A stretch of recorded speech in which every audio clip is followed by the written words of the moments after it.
They mock the disabled and the vulnerable with stunts sanctioned by the ABC's lawyers and victims intimidated by the security guards who accompany them.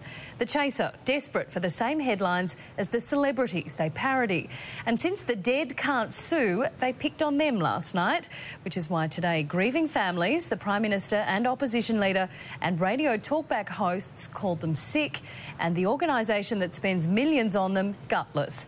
It's very easy to bash up dead people. The whole thing made me feel ill. My great-grandfather died this week. I couldn't stand him, actually. Nobody could. But as soon as he passed away, everybody went around saying what a top bloke he was, so... The Chaser's war on everything has lived up to its name. We know that on their show, no one or nothing is sacred. Last night, they proved it, declaring war on good taste by satirising the dead, spitting on the graves of some of our most beloved Australians. Don Bradman was a total farce, a grumpy, greedy, tired ass who couldn't even score one run last time he played. Steve Irwin. Steve Irwin lived in Khaki, a cartoon kamikaze who taunted Crocs and Tots so frequently. What has Steve Irwin ever done to upset the Chaser? Peter Brock. And Brocky was some rev head who pumped the air with pure lead. So anti-green he drove into a tree. I bet they wouldn't have had the courage to say that to Peter Brock's face. Stan Zemanek. Stan Zemanek was a racist jock, a fatso, xenophobic whose views were more malignant than his brain. And Kerry Packer. Kerry Packer was a brothel chief, a tax cheat and a kidney thief. And procreating Janie was the worst mistake he made. But all that was forgotten once he took his final breath. Yes, even turned into top blokes after death. And they didn't stop there. On the 10th anniversary of her death, Princess Diana was also a target of their satirical spite. Princess Di was just a when they looked in the car wreck. Her dress was wet with Arab and While music legend John Lennon's life was summarised like this. John Lennon chose the hippie life. He chose some nutbag for a wife, and his songs were never quite as good as Paul's. The song ended with a reference to actress and singer Belinda Emmett, who died of cancer last year. Belinda Emmett was a... Please. I think it is just totally distasteful, despicable. Today, Prime Minister John Howard took a moment from his busy election campaign to take a swipe at what he saw last night. Heavens above, I mean, that sort of distasteful stuff about Don Bradman and Steve Irwin is contemptible, and they basically blotted their copybook. I mean, why don't they stick to decent, dirt-free humour and have something that we can all laugh at? But there's nothing to be achieved by poking fun at people like that who are dead. Nothing at all. And putting political differences aside, Kevin Rudd joined the coalition of criticism. I'd say to those guys at the Chaser, this is absolutely disgusting.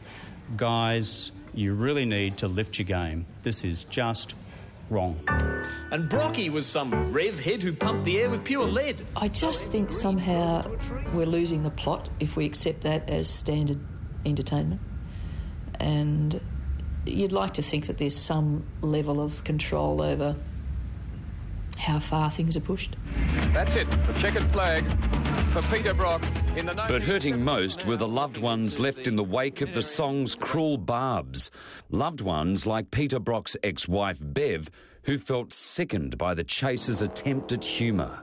Here we've got people who gave an enormous amount to society, often at great cost to their family, and it's completely trashed their memory, shows total and absolute disrespect for their loved ones. But all that's now forgotten once he took his final breath.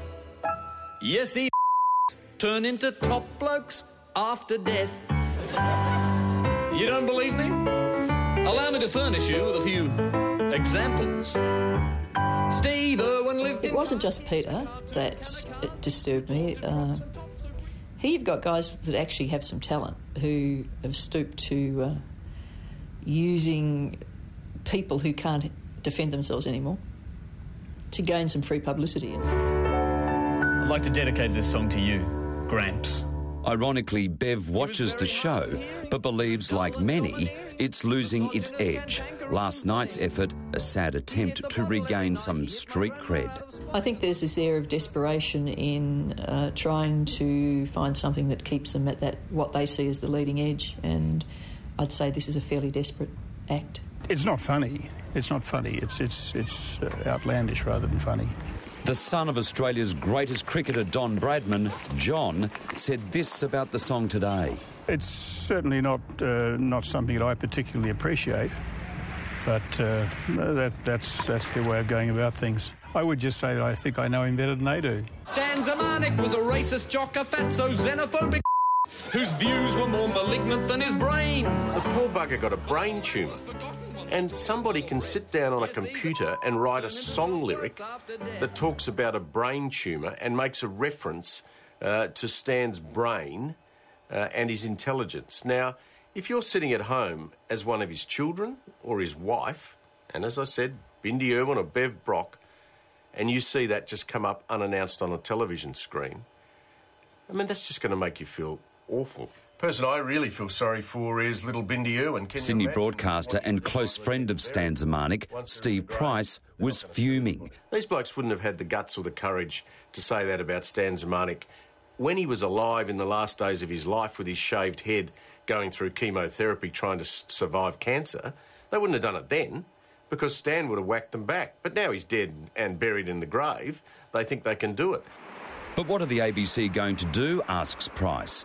He says their satire has moved into a completely new realm of disrespect, and he's calling on the national broadcaster to pull the show off the air.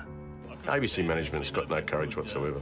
They are responsible. I mean, the ABC has a very strict charter of what it can put to air, and these blokes are not within that charter. There's obviously been a clear violation of the ABC's charter. It states its adherence to the 4 key values: honesty, fairness, independence and respect. Many are wondering where they went last night.